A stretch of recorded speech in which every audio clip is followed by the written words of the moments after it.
రక్తం చేత కడగబడిన ప్రతి ఒక్కరికి అధికారాన్ని ఆధిపత్యాన్ని దేవుడు ఇచ్చాడు. ఇది దేవుని పిల్లలంగా మనం గుర్తిరిగి నిరీక్షణ లేని ఇతరుల వలె మనం కృంగిపోయి భయపడి దిగజారిపోక దేవుడు మనకు శ్రమించిన ప్రతిదీ మనం చేయవలసిన వారమైనా మనం గతించిన కొన్ని వారాల నుండి యోవేలు గ్రంథంలో ఇశ్రాయేలు యొక్క వృక్షము, సమాజ వృక్షము రకరకాల పురుగుల చేత, చీడ పీడ చేత పాడైపోతుండగా 1వ అధ్యాయం 7 గ్రంథం 5వ వచనంలో అక్కడ ప్రవక్త పలికిన మాట ఏంటంటే, మత్తులారా మేల్కొని కన్నీరు విడవండి. అది దేవుడు ప్రవక్త ద్వారా తెలియచేసింది ఏంటంటే, ఈ లోకపు మత్తులో నుండి మేల్కోవాలని, కన్నీరు విడిచి ప్రార్థన చేయాలి.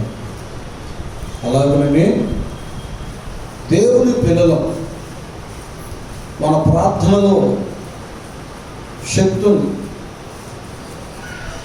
యాకోబు పత్రిక 5వ అధ్యాయము అక్కడ అంటాడు కదా, నీతిమంతుల ప్రార్థన గురించి మాట్లాడతాడు. 5వ అధ్యాయము నీతిమంతుని విజ్ఞాపన. చూడండి, ఒట్టొట్టిది కాదు, ఎలాంటిదని అంటే మనస్ఫూర్తిగా, మన భాషలో కదా మనస్ఫూర్తిగా ఇష్టంగా ప్రార్థన చేసేది ఎవరైతే ప్రభు రక్తం చేత కడగబడిన నీతిమంతులు. వాళ్ళు ఒక భారం బాధ్యతతో చేస్తారు. ఏదో ఫార్మాలిటీ కొరకు ఆచారబద్ధమైన ప్రార్థన కాకుండా మనస్ఫూర్తిగా ఒక భారంతో, బాధ్యతతో, ఇష్టంగా, అయ్యా ఈ కష్టాన్ని తొలగించు, ఈ సమస్యను తీర్చు, సహోదరుడి విషయంలో ఈ స్వస్థతను మీరు కలిగించు, ఈ ఆదరణ కలిగించని, ఇతరుల భారం తన భారంగా, ఇతరుల కష్టం తన కష్టంగా, ఇతరుల బాధ తన బాధగా భావించి మనస్ఫూర్తిగా ప్రార్థన చేసేది ఎవరైతే నీతిమంతులు. ఈ నీతిమంతులు ఎవరైతే యేసు ప్రభు వారి యందు విశ్వాసం ఉంచి ఏమండి ఆయన రక్తం చేత కడగబడి రక్షించబడినటువంటి భక్తులు. వీళ్ళ ప్రార్థనలో వీళ్ళు మనస్ఫూర్తిగా చేస్తారు. మరొకటి చదవగలి, బహు బలము కలదై ఉండును కదా. వాళ్ళు చేసేది మనస్ఫూర్తి చేస్తారు. రెండోది, అది బలహీనమైనది కాదు, అనుమానాలతో సందేహాలతో కూడినది కాదు, బహు బలము గలదైనటువంటి ప్రార్థన. బలము గల ప్రార్థన వలననే కార్యాలు సఫలమవుతాయి. దేవుడు అద్భుతాలు చేస్తాడు. ప్రస్తుతం మన ప్రసంగాల్లో, అంటే దైవ సేవకుల యొక్క ప్రసంగాల్లో ప్రస్తుత ప్రపంచ పరిస్థితిని బట్టి ఈ కరోనా వైరస్ని ప్రస్తావించాలి, తప్పదని. ఇప్పుడు దాని నుండి విడుదల పొందుకోవాలి. మనం ఎలాగో క్రిస్మస్ సందర్భంగా ఆ నెల రోజులు నవంబర్ డిసెంబర్లో కొత్త సంవత్సరం వచ్చే వరకు అదే సందేశాన్ని అందిస్తాం.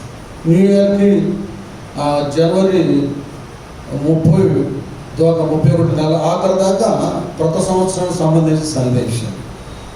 ఇక మీకు ఈస్టర్ గురించి చెప్పడం వస్తుంది. 11 days 40 days ఇక శిలువ శ్రమల గురించి ధ్యానం, ప్రసంగాలు ఉంటాయి. అలాగనే ప్రతి దైవ సేవకుడు, సేవకురాలు సందర్భాన్ని బట్టి వాక్యాధారంగా సందేశాన్ని అందించాలి కదా. పుట్టినరోజున, సత్యనరోజున ప్రసంగాలు అన్నట్లు కాకుండా ఆ సందర్భాన్ని బట్టి. ఇప్పుడు ఈ వైరస్ చేత ప్రపంచమంతా వణికిపోతుంది. దీన్ని మనం జయించడానికి, దేవుని కాపుదలను పొందుకోవడానికి ఏమి చేయాలో చక్కగా పరిశుద్ధ గ్రంథంలో తేటగా వ్రాయబడుతుంది. ఈ థర్డ్ వేవ్, ఈ 3వ పర్యాయం వచ్చేటటువంటి ఈ వైరస్లో అది చిన్నపిల్లల మీద తన ప్రభావం చూపిస్తుందని మనం న్యూస్ ఛానల్లో చాలా ఛానల్లో కూడా కొందరు చిన్నపిల్లలకు ఏమండి ఈ 12 సంవత్సరాల్లో బిడ్డలు ఈ వైరస్ చేత మరి బాధపడుతున్నట్లుగా మనం చూస్తూ ఉన్నాం న్యూస్ ఛానల్లో. వీటికి కూడా దేవుడు మనకు పరిష్కారాన్ని అందించారు. వివేచన లేని వారు కాదు, అజ్ఞానం కాదు, ఏమండి కీడు నుండి అపాయం నుండి తప్పించుకోవటానికి మార్గం ఎరగని వారము కాము. దేవుడు ప్రతిదాని నుండి మనం తప్పించుకోవటానికి కొన్ని మార్గాలను చూపించాడు, ఆలోచన తెలియచేశాడు. దేవుని వివరంగా ఇది మనం గ్రహించాలి. అయితే పేరుకు మాత్రం క్రైస్తవం, నామకార్థ జీవితంలో జీవిస్తూ మారు మనసు లేకుండా, రక్షణ లేకుండా, ఆత్మ నడిపింపు లేకుండా, దేవునికి వేరుగా ఉండి మన అవసరాలు తీర్చబడటానికి ప్రభువా ప్రభువా అని పిలిచినంత మాత్రాన ఆయన ప్రార్థన ఆలకించు. ఐగుప్తు దేశంలో మీరు తర్వాత చదువుకున్న నిర్మకాండ 12వ అధ్యాయంలో ఐగుప్తు దేశంలోనే ఇశ్రాయేలు ప్రజలు ఉన్నారు. మోషే ద్వారా దేవుడు వారితో మాట్లాడినది ఏమిటంటే, ఇక రేపు అర్ధరాత్రి వేళ మరణదూత సంచారం చేస్తారు. రాజు మొదలుకొని దాసుల వరకు ప్రతి తొలుచూలు మనుషుల్లో జంతువుల్లో వాటిని సంహరించడం జరుగుతుంది. దాని నుండి మీరు తప్పించబడటానికి మీరు నిర్దోషమైనటువంటి ఒక ఏడాది గొర్రె పిల్ల, ఆ గొర్రె పిల్లను వధించి దాని రక్తాన్ని మీ ఇంటి ఆ ద్వార కమ్మీలకు పై కమ్మీకి, ఆ నిలువు కమ్మీకి దాన్ని రాయండి. ఆ రక్తాన్ని ఆ యొక్క పశుమాంసాన్ని పస్కాగా మీరు భుజించండి అని దేవుడు సెలవించిన సంగతులను దైవజనుడైన మోషే ఇశ్రాయేలు సమాజానికి తెలియచేశారు. ఇంకా వారు ఒక గొర్రె పిల్లను తీసుకొచ్చి ఇంటికి సరిపడు వారు మరి 10వ దినాన దాన్ని కొని 14వ దినం వరకు దాన్ని అలా భద్రపరిచి ఆ దినాన్ని అందరూ దాన్ని వధించి తమ ఇళ్లకు ఆ గొర్రె పిల్ల రక్తపు గుర్తును కలిగి ఉండటం జరిగింది. లెక్క చేయని వారు అహంకారులు, గర్విష్ఠులు ఆ గడియ వరకు కూడా దేవుని పిల్లలను హింసిస్తూ వెట్టి చాకరీ చేయించుకుంటూ బాధ పెట్టినటువంటి ఐగుప్తు రాజైన ఫరో కానీ, సైన్యులు కానీ, ఆ ప్రజలు కానీ ఇది అనుసరించిన వారు కాదు, ఆ ప్రకారంగా చేసినటువంటి వారు కాదు. వారు దాన్ని ఏమాత్రం పట్టించుకోలేదు. అర్ధరాత్రి వేళ మరణదూత రానే వచ్చింది. ఎక్కడైతే వెళ్ళిపోయి అన్ని ఇళ్లను దర్శించినప్పుడు ఏ ఇంటికి గొర్రెపిల్ల రక్తం గుర్తుందో అక్కడ వెళ్ళేసరికి దాని కరెంట్ షాక్ కొట్టినట్టే దూత పారిపోవడం జరిగింది. ఫరో రాజు మొదలుకొని ఆ దేశంలో దాసుల వరకు వారి తొలిచూలు పిల్లలందరినీ చంపగా వారు భయంకరమైన ఏడుపుతో, కేకలతో, దుఃఖంతో ఆ ప్రదేశం అంతా నిండిపోయింది. వారి మధ్యలోనే ఉన్నారు ఇశ్రాయేలీయులు. వారికి ఒక ప్రత్యేకత ఉంది, గొర్రె పిల్ల రక్తమును కలిగి ఉన్నారు. స్తోత్రం హల్లెలూయా. యేసుని రక్తము పాపముల నుండి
హల్లెలూయా. కనుక దైవాజ్ఞకు లోబడి వారు గొర్రె పిల్ల రక్తపు గుర్తులు కలిగి ఉన్నారు. ఆ కుటుంబం అంతా సంరక్షించబడింది. ఈ దినాన దేవుడు తన వాక్యాధారంగా అందరితో మాట్లాడుతున్నాడు. ప్రభు రక్తం చేత కడగబడి నువ్వు రక్షించబడ్డావా? నీతిమంతుడుగా నీతిమంతురాలుగా తీర్చబడ్డావు. నీ ప్రార్థన, నీలో నుండి వచ్చే ప్రతి విజ్ఞాపన మనస్ఫూర్తిగానే చేస్తాం. మనోపూర్వకమైనదై ఉంటుంది. అది బహుబలమైనదై ఉంటుంది. కారణం ఏంటంటే నీ అంతరంగంలో, నీ హృదయలో ప్రభు రక్త ప్రోక్షణం.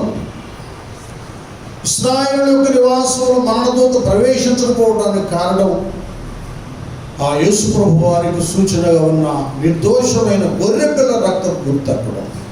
అది రక్తపు గుర్తు కలిగిన వారు, యేసు రక్తము చేత కడగబడేటువంటి వారు కలవరపడవలసిన, భయపడవలసిన అవసరం లేదు. మన పిల్లలు చాలామంది ఉన్నారు. హాస్పిటల్లో పనిచేస్తున్నటువంటి మరి కంపౌండర్లు కానీ, నర్సులు కానీ, అలాగే వాలంటీర్గా వెళ్తున్న వారు కానీ చాలామంది బిడ్డలు ఉన్నారు. రక్షణ పొందుకున్న కుమార్తె, వాళ్ళ కొరకు మనం ప్రార్థన చేస్తున్నాం, మనస్ఫూర్తిగా చేస్తున్నాం. అయ్యా మా కుమార్తెలు, మా సహోదరులు ఆయన ఆల్రెడీ వారు ఒక పవర్ కలిగి ఉన్నారు, ఒక వలయం, ఒక కంచె కదా వాళ్ళకుంది. యేసు రక్తం చేత కడగబడ్డారు. ఆ సెక్యూరిటీ వాళ్ళకు ఉంది. ఏ తెగులు ఆవరించకుండా దేవుడు సంరక్షిస్తాడు. ఒకవేళ షడ్రక్, మెషక్, అబేద్నెగోని అగ్నిగుండంలో వేసిన మా దేవుడు మమ్మల్ని రక్షించడానికి సమర్థుడు. రక్షించకపోయినా పర్వాలేదు, హతసాక్షులు అయిపోతామన్నా ధైర్యంగా మాట్లాడారు. ఏమండి, ఒకవేళ ఆ గుండంలో వేయబడ్డ, లేక అది టచ్ అయిన అగ్ని వాసన కూడా షడ్రక్, మెషక్, అబేద్నెగోలకి అందనట్లుగా, అసలు రానట్లుగానే దేవుడు దాన్ని మట్టుమాయం చేస్తాడు. చప్పట్లు పడతాం. మనం ప్రతిదీ దేవుని వాగ్దానాన్ని బట్టి ధైర్యపరచబడాలి. దేవుని పిల్లలుగా ఇది మన జీవితాలకు చాలా అవసరం. ఈ ప్రభు రక్తం చేత కడగబడటం అనేటటువంటిది క్రైస్తవులు కూడా అనేకులు దీన్ని ఇష్టపడరు. మారు మనసు పొందడానికి, పాపాలు ఒప్పుకొని ప్రభు రక్తంతో కడగబడి బాప్తీసం పొందిన బాప్తీసం పొందిన వాడు రక్షించడు. నమ్మని వానికి శిక్ష అంటే చెప్పలేము. ఈ లోక శిక్ష వస్తుంది.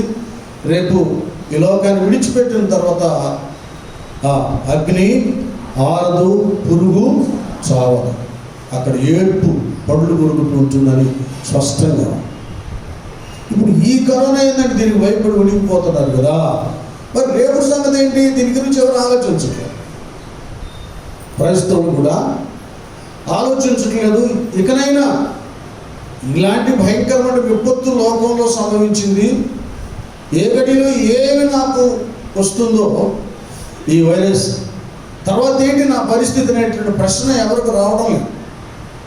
వాస్తవంగా కొద్దిగా దైవ ఆలోచన, జ్ఞానం, పశ్చాత్తాప మనసు కలిగినటువంటి వారు ఇదే మిక్కిలి అనుకూల సమయం, ఈనాడే రక్షణ దినం అన్నట్లుగా ఆ వాక్యానికి లోబడి వారు మారు మనసు పొంది బాప్తీసం పొంది రక్షించబడతారు. ఇది చూసైనా మార్పు రావాలి ప్రజలు కదా. కలుగురణము మరణము చూసి కలుగదు మారు మనసు, ప్రవచనములు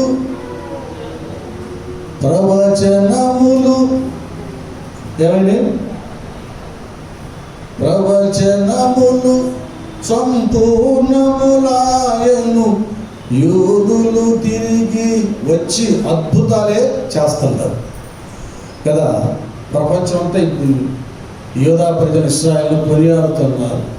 వాళ్ళ టెక్నాలజీ కానీ, వాళ్ళ శాస్త్రవేత్తల గురించి కానీ, వాళ్ళ పరిస్థితుల గురించి కానీ, వాళ్ళ యుద్ధ నైపుణ్యతల గురించి కానీ కదా. చాలా అద్భుతంగా ఉన్నాయి. ఒకరోజు ప్రత్యేకించి చెప్తున్నా.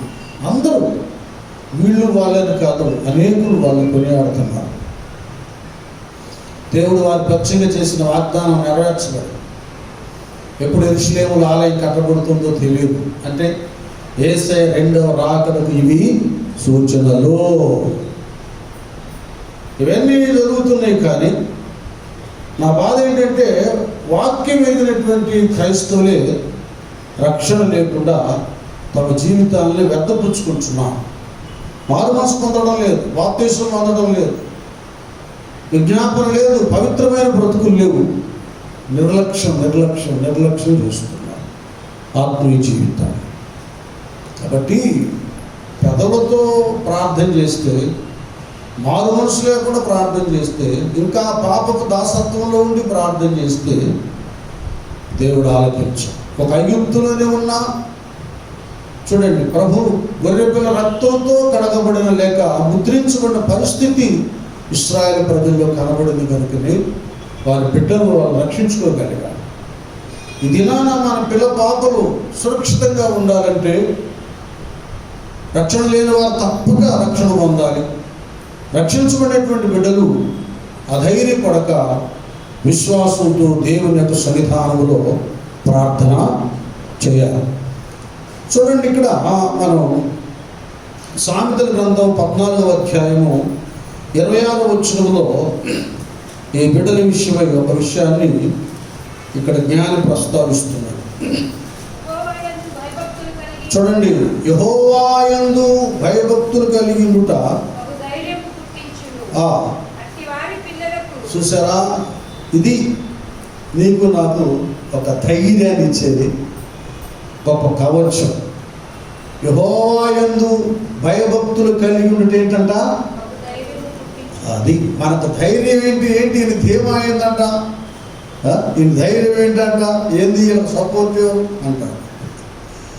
మనము ఆశ్రయదుర్గమైనటువంటి దేవుని యందు భయము భక్తి కలిగి ఉన్నాం కనుక ఆ భయభక్తులే, దేవుని యందు భయభక్తులే మనకు ఏం కలుగు చేస్తున్నాయి, ఒక ధైర్యాన్ని. అది మాకు ఆయన ఈయనున్నాడు, ఆయన బాగా డబ్బులు ఇస్తాడు, లేకపోతే ఈయన మాకు సహాయం చేస్తాడు, వీళ్ళ వల్ల లేదు వాళ్ళ వల్ల లేదంటే ఏ మనుషుల వల్ల, ఏ మనుషుల సహాయం వల్ల మనకు మేలు ఉపకారం కలదు. ఈ తెగులు సమయంలో ఆ ఆస్తులు అక్కడికి రావు. దేశాంతర గ్రంథంలో తెగులు సంభవిస్తున్న గడియల్లో మనకున్న ఆస్తులు అక్కడికి రావు. ఏది అక్కడికి వచ్చేది, ఏది అడ్డుకునేది, ఏది ధైర్యాన్ని ఇచ్చేదంటే ఆ దేవుని యందు భయభక్తులు కలిగి ఉన్నారు. అదేంటండి మేమందరం భక్తులే కదంటే, కొంతమంది భక్తి ఉంటుంది కానీ దేవుని యందు భయము ఉండదు. భయం ఉంటే సోదరుడు ద్వేషించరు, దూషించరు, తోలనాడరు, ఇతరులకు ఏ కీడు చేయరు, అపాయము అపకారము చేయరు. అలాంటి వారు ఇస్కారియోతు యూదా లాంటి వారు కూడా లేకపోలేదు సమాజం. అట్టి వారు కూడా తన స్థితిగతులను బాగు చేసుకోవాలి. దేవుడు మనకు వాగ్దానం చేస్తున్నాడు, మనం ధైర్యపరుస్తున్నాడు. మరి చదువు, యెహోవాయందు భయభక్తులు కలిగి ఉండుట అది బహుధైర్యాన్ని పుట్టించు. అదే అసలు విషయం. అట్టివారి పిల్లలకు ఆశ్రయస్థానము కలదు. స్తోత్రం చేద్దాం. హల్లెలూయా. చూసారా, పిల్లలాశీర్వదించి బలపరచు మీకు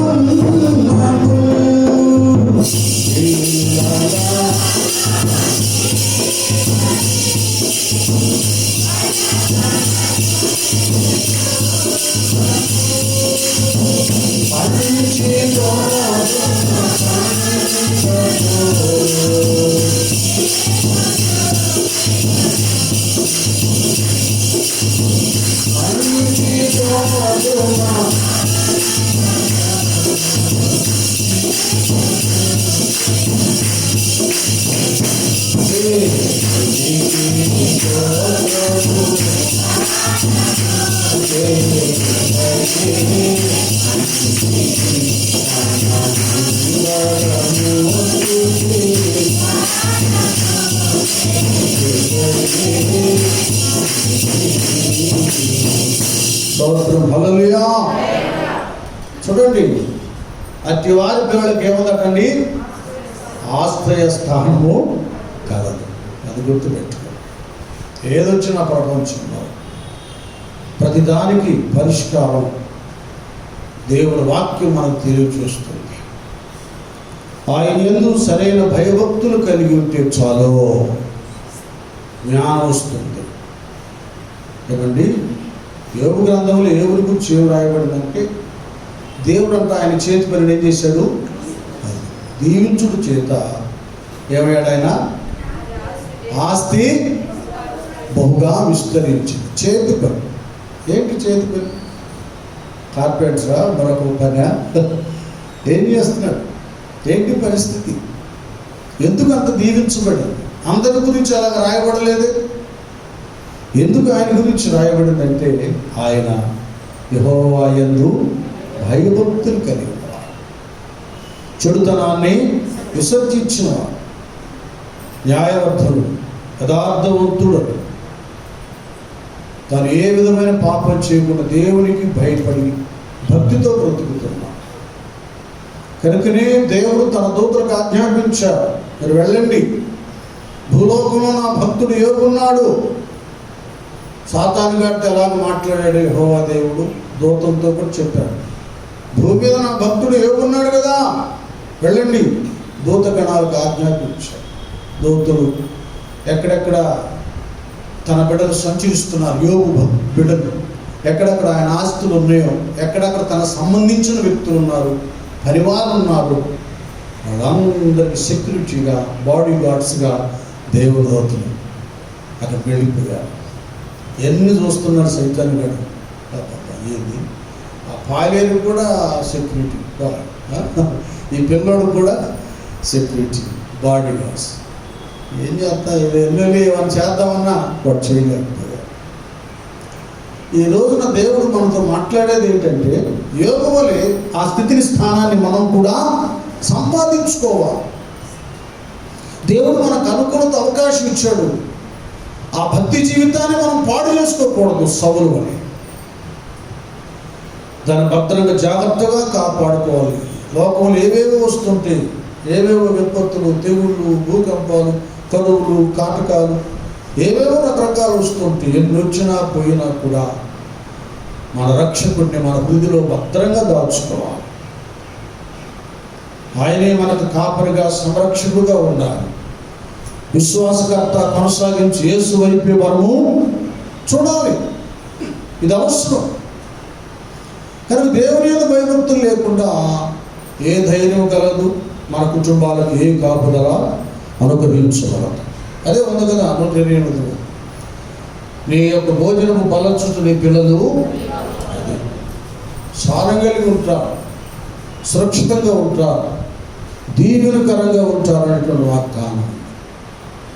ఇక ప్రస్తుత పరిస్థితులు ఎట్లుందంటే, ఎందుకు ముందుగానే అన్ని గ్రంథంలో తెలియజేశాం. ఇది ఇలా ఉంది. ఇర్మీయా గ్రంథం 9వ అధ్యాయం, ఇర్మీయా గ్రంథం 9వ అధ్యాయంలో 1వ వచనంలో ఆయన ఎందుకు ఏడుస్తున్నాడు ప్రవక్త?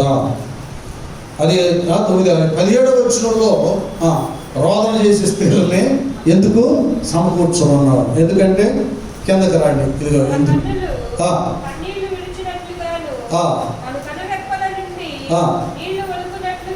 నీళ్లు పడుకున్నట్లుగాను త్వరపడి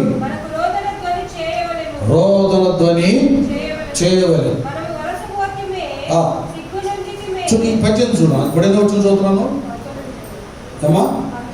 ఇక్కడ ఇక్కడ మరణం కిటికీల్లో నుంచి అది వీధులలో పసిపిల్లలు లేకుండాను, రాజమార్గములలో యవనులు లేకుండాను, వారిని నాశనము చేయుటకై మరణము, అది మరణం ఎలాగా కిటికీలను ఎక్కుచున్నది, మన నగరులలో. అది ఇప్పుడు ప్రస్తుతం ప్రపంచం ఇదే జరుగుతుంది. పసిపిల్లలు లేకుండా, యవనులు లేకుండా మరణము కిటికీల్లో నుండి ప్రవేశిస్తారు. పరిస్థితి చాలా భయంకరం. దీనికి పరిష్కారం తెలుసుకున్నాం మనం. మొదటేమో ఒక దైవజనుడు, ఒక ప్రవక్త అనబడేటటువంటి వాడు. మొదటి వచనంలో 9 ఏం రాయబడిందమ్మా? నా జనులలో. అది దైవ సేవకుని డ్యూటీ ఏంటంటే జనులలో హతమైన వారిని గూర్చి దివారాత్రము అదే కన్నీరు విడిచేటటువంటి అనుభవం కావాలి. కన్నీరు విడిచినట్లు నా తల జలమయముగాను,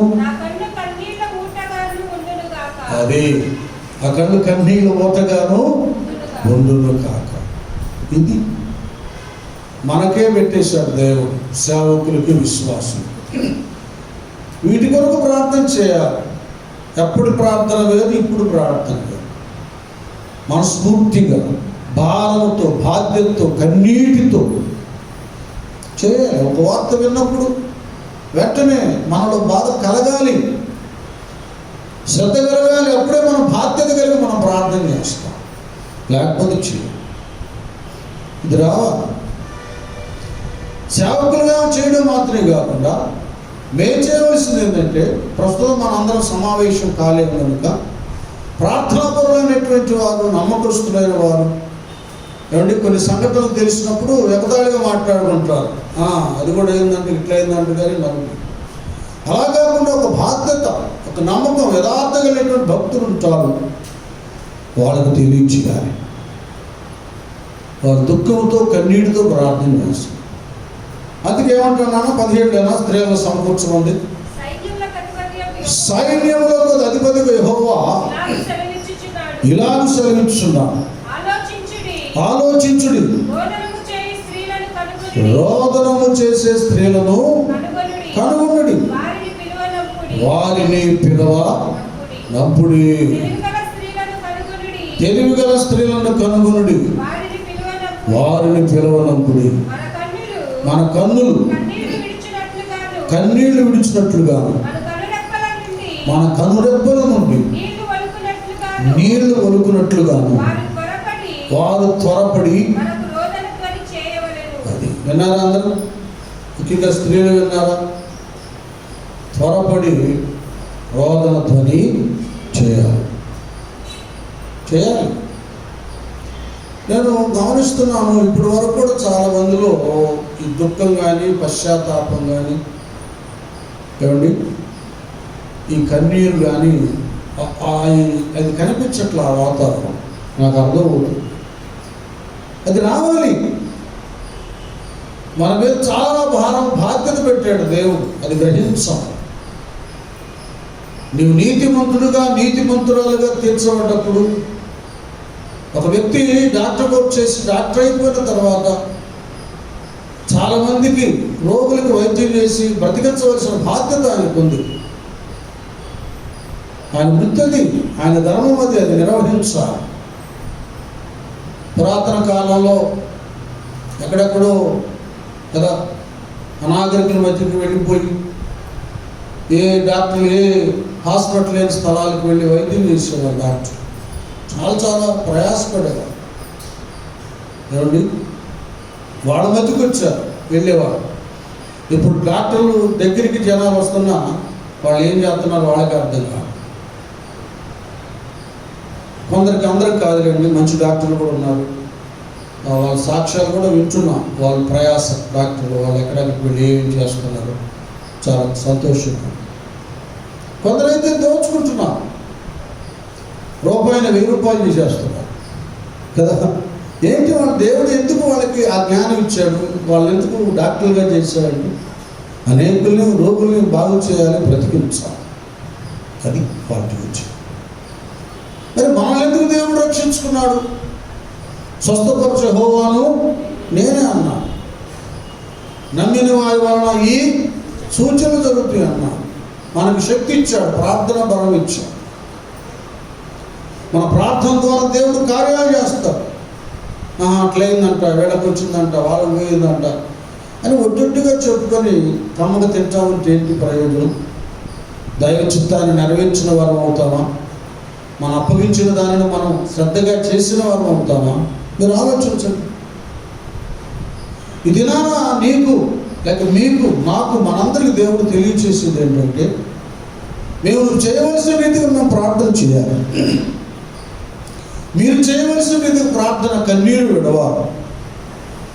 మనందరం వాక్యానుసారంగా ఈ అనుభవాన్ని కలిగి ఉంటేనే మన కుటుంబాలన్నిటికీ దేవుడు కాపుదల సంరక్షణను కలుగా చేస్తారు. పోయిన సంవత్సరం మనం చాలా హ్యాపీ అయ్యాం, చాలా గర్వంగా చెప్తున్నాం. ఆ ప్రపంచంలో వాడికొచ్చినా వీళ్ళకొచ్చినా అందరికి వచ్చినా మన SBM మినిస్ట్రీలో ఏ ఒక్కరికి కదా ఆవరించలేదు.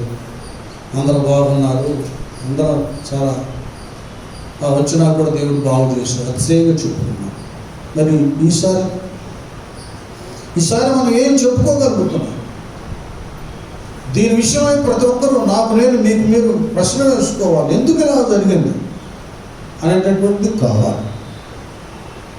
ఏదో జరిగితే ఎవరి మీదో నింద కాదు, వాళ్ళెట్ట వీళ్ళెట్ట కాదు, మరి నేనెట్ట నువ్వెట్లా ఉన్నా నేనెట్లా ఉన్నాను అనేటటువంటిది చాలా అవసరం. ఇర్మియాకి ఏం కొద్దుగా ప్రవక్త ఏ పట్టణానికి వెళ్ళినా పల్లికి వెళ్ళినా ఘనంగా ఆహ్వానిస్తారు, సత్కరిస్తారు, సన్మానిస్తారు, చక్కగా చూసుకుంటారు, ఏ లోటు లేకుండా. ఎక్కడైనా బ్రతకొచ్చు. అయినను తనలో ఉన్నటువంటి పరిశుద్ధాత్మ తనను స్వార్థపరుడుగా జీవించడానికి ఇష్టపడలేదు, స్వార్థపరుడుగా చేయలేదు. జనంలో నశిస్తున్నటువంటి వారి కొరకు ఏం చేస్తున్నాడు? కన్నీరు విడుస్తున్నాడు. తన వారి కొరకు కన్నీరు విడిచేటటువంటి స్థితి ఇచ్చాడు. అన్ని ముందున్న మటన్, చికెన్, అనేక రకాల ఫలాలు అన్నీ ఉన్నా కూడా వాటిని అట్లా త్రోసేశాడు. అరణ్యంలో ఏమి లేనటువంటి దిక్కు దశ లేనటువంటి వారుగా ఉపసించాడు. పస్తులు కొన్ని సమయాల్లో ఈ త్యాగం, ఈ సమర్పణ నాకు మీకు మనందరికీ అవసరం ఏంటంటే, సాగుతుంది మంత్రాలకు చింతకాయలు రావు. చింతకాయలను ఎట్లా కొట్టాలి అట్లా కొట్టాలి, ఎట్లా దాన్ని కొయ్యాలి అలా కోసుకోవాలి. గురిపెట్టి కొట్టడం, లేకపోతే చెట్టు ఎక్కటం, గడతో లాగటం, ఇది పెదవులతో ఈ మంత్రం రాదు. అలాగే ప్రతి శోధన, ప్రతి శ్రమ, ప్రతిదీ కూడా చింతకాయలు కాదు. చేయవలసిన రీతిగా వాక్యానుసారంగా మనం ప్రార్థన చేయాలి. ఇది అవసరం దేవుని పిల్లలకు. ఇక్కడ అంటాడు యోవేలు గ్రంథం 2వ అధ్యాయం 12లో ఒక చక్కటి మాట చెప్తాడు. 2:12 ఏంటంట? ఇప్పుడైనా విన్నారా? మందిరం లేదు కదండి, మేము ఏమంటామంటే, అసలు విచిత్రం ఏంటంటే కొంతమంది ఏం చేసేవాళ్ళు, మన వాళ్ళు ఇక్కడ బుధవారం శనివారం ఉపవాస ప్రార్థన జరుగుతుంటే ఇళ్లలో పెట్టేవాళ్ళు. రివర్స్ అన్నమాట బ్యాచ్. ఇక్కడ అందరం ఉన్నాం కదా, అప్పుడు ఏ లాక్డౌన్ లేదు, ఏమీ లేదు. ఈ కరోనా అంటే ఆ పేరు కూడా మనది. ఉపవాస ప్రార్థన మందిరం జరుగుతుంటే ఇళ్లలో ఆ ఇంట్లో ఈ ఇంట్లో అక్కడెక్కడ పెట్టారు. తెలిసి ఏంటమ్మా అంటే ఏంటో కథలు చెప్పారు. ఇప్పుడు మందిరం తాళాలు వేస్తారు, అవకాశం లేదు, సమూహంగా సమకూడటం. ఇప్పుడు ఏం చేస్తారు? మందిరం లేదు కదా, ఉపవాసం ఉండేవాళ్ళు అనే బ్యాచ్ ఉన్నాం. మందిరం లేదుగా, మందిరం ఉంటే చక్కగా ఉపవాసం ఉండి అక్కడ ప్రార్థన చేస్తాం. తల్లి బాబు మనస్సు ఉంటే అదే. ఇక్కడ ప్రవక్త ఉన్నాడు, ఇప్పుడైనాను ఉపవాసం ఉండి, అది ఇళ్లలో ఉండైనా ఏ మూల ఉండైనా ఉపవాసం ఉండి కన్నీరు విడుచుచు దుఃఖించుచు మనఃపూర్వకంగా. ఇదేంటండి ఎప్పుడు ప్రార్థనకి వెళ్తామంటే ప్రార్థనకి వెళ్తాం, అది మనస్ఫూర్తి వెళ్ళేది కాదు. ఆయన సన్నిధిలో మోకరించినట్లుగా ఉంటాం, కానీ కాళ్ళైతే ఫోల్డ్ అవుతుంది, కానీ హృదయం మాత్రం ఇరిగి నలిగినటువంటి మనస్సు, హృదయాలు రావడం లేదు. మనం కనబడే భక్తి కాదు, మనం ఇది మాత్రమే కాదు, అంతరంగంలో ఉండేటటువంటి భక్తి ఒకటి ఉంది. ఇది మనస్సు, విరిగిన మరి మనస్సు, పశ్చాత్తాపంతో కూడిన మనస్సు, దేవుని గురించి ఆలోచించే మనస్సు, దేవునినే తన హృదయలో భద్రపరుచుకునేటటువంటి ఆ హృదయం, ఇవి చాలా ఉన్నాయి. మనం పేరుకు మాత్రం అలా ఉంటాం, కానీ మన మనస్సులు, హృదయాలు దేవుని హత్తుకుని ఉంటాయి. మనం చేసేటటువంటి పొరపాట్లు మనకు తెలుసు, దేవుడికి తెలుసు. అందరూ మన వైట్ డ్రెస్ చూసి, మన ప్రార్థన చూసి మన మహాభక్తులు అని అనుకుంటారు, కానీ ఏమండి మనకు మనం మోసం చేసుకున్నాం. వీళ్ళంతా పరాయి వాళ్ళు కాదు, దేవుని పిల్లలే. వాళ్ళతోనే చెబుతున్నాడు, అరే బాబు, ఇకనైనా మీరు ఉపవాసం ఉండండి, కన్నీరు విడవండి, మనపూర్వకముగా దేవుని యొద్దకి రండి. మళ్ళీ తర్వాత మనం చూస్తే, తర్వాత వచ్చిన వస్త్రాలు కాదు, ఏం చెప్పుకోమంటున్నాడు? హృదయములను చెప్పుకొని నా వైపు తిరగమంచున్నాడు. వస్త్రాలు చెప్పుకుంటూ మాత్రమే కాదు, ఏంటంట? హృదయాలు.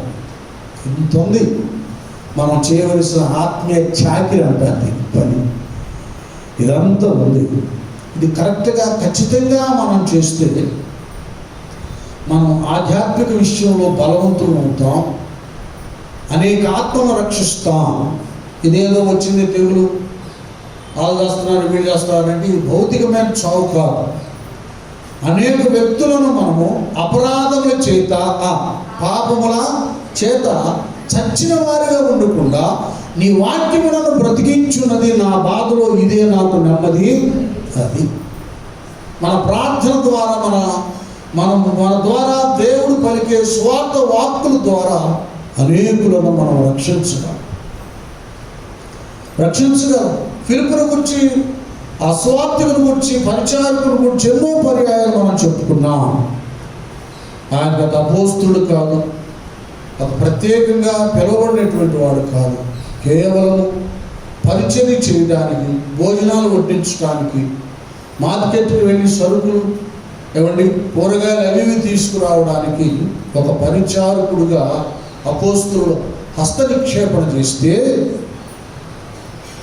ఆ తర్వాత కొంతకాలానికి ఆ యెరూషలేము ప్రదేశంలో శ్రమ కలిగింది సంఘానికి.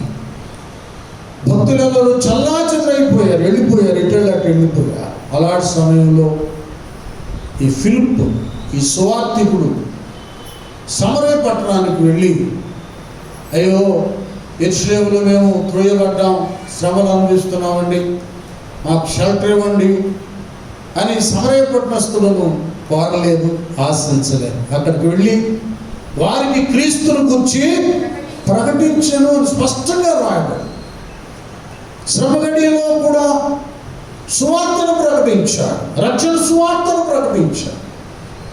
వారందరూ ఫిలిప్పు చెప్పిన మాటలు యందు ఏక మనస్సుతో లక్ష్యం ఉంచగా అని రాయడు. అట్లా వాళ్ళ మనసులన్నీ దేవుని వాక్యం వైపు తిరిగేటట్లు చేశాడు.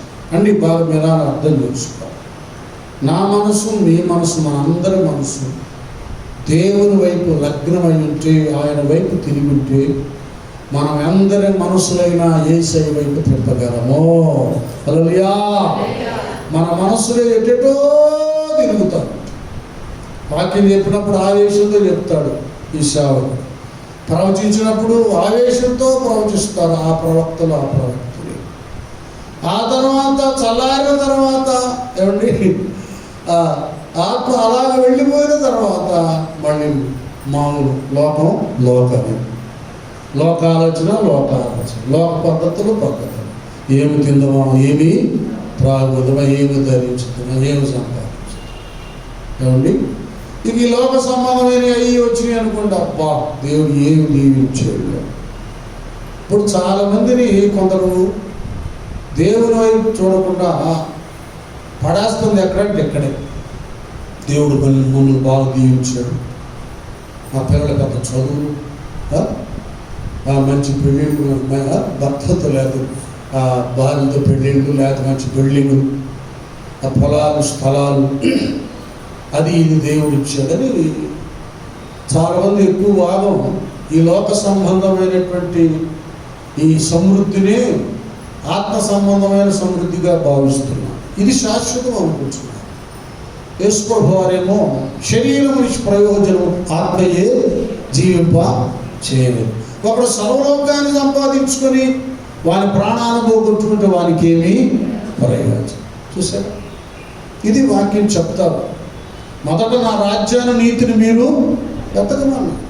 కుటుంబాన్ని దేనిలో నిలబెట్టాలో, దేని వైపు తిప్పాలో, ఏమండి భార్య భర్తలు అనబడేవారు ఎలాగుంటారో, పిల్లలు ఏ మార్గంలో నడవాలి కదా, బాలుడు నడవలసిన త్రోవను వానికి నేర్పము. పెద్దవాడైనప్పుడు కూడా దాని నుండి కదా మనము మన పిల్లలకి చదువులకు ఇచ్చినటువంటి ప్రాధాన్యత, వాటి కొరకు ఖర్చు పెట్టినంత డబ్బు పిల్లల చదువులు కూడా, వాటి కొరకు చూపేంత శ్రద్ధ వాళ్ళు చిన్నపిల్లలుగా ఉన్నప్పుడు సండే క్లాస్కి పంపిస్తున్నాను.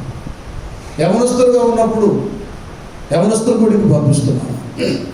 ఏమండి, పెద్దవాళ్ళు అయినప్పుడు దేవుని కొరకు మనం ఏదో చేయాలిరా అనేటటువంటి చెప్పగలుగుతున్నాను. లేదు, సంఘాలలో కూడా అలాంటి వారు పొద్దున వాళ్ళ హోదా పెరిగే కొద్దీ దేవుడు మందిరం సేవకు దూరం అయిపోయింది. ఏమీ లేనప్పుడేమో ఈ తాటాక మందిరమే కావాలి, ఆ ప్రార్థన, ఆ భక్తి, ఏమండి వాళ్ళ విజ్ఞాపన కావాలి. ఒకటి కలుగుతున్నప్పుడు వీడు చూపు పెద్ద చర్చిలో పెట్టాలి. ఇదో ఒక టైపు స్వార్థపూరితమైన భక్తి. ఏమండి ఎక్కడో లేదు, లోపము, దోషము, అక్రమం, అన్యాయం సమాజంలో, క్రైస్తవ సమాజంలో ఉండగనుకనే ప్రతి అవిధేయత, ప్రతి తెగులు ఆవరిస్తుంది.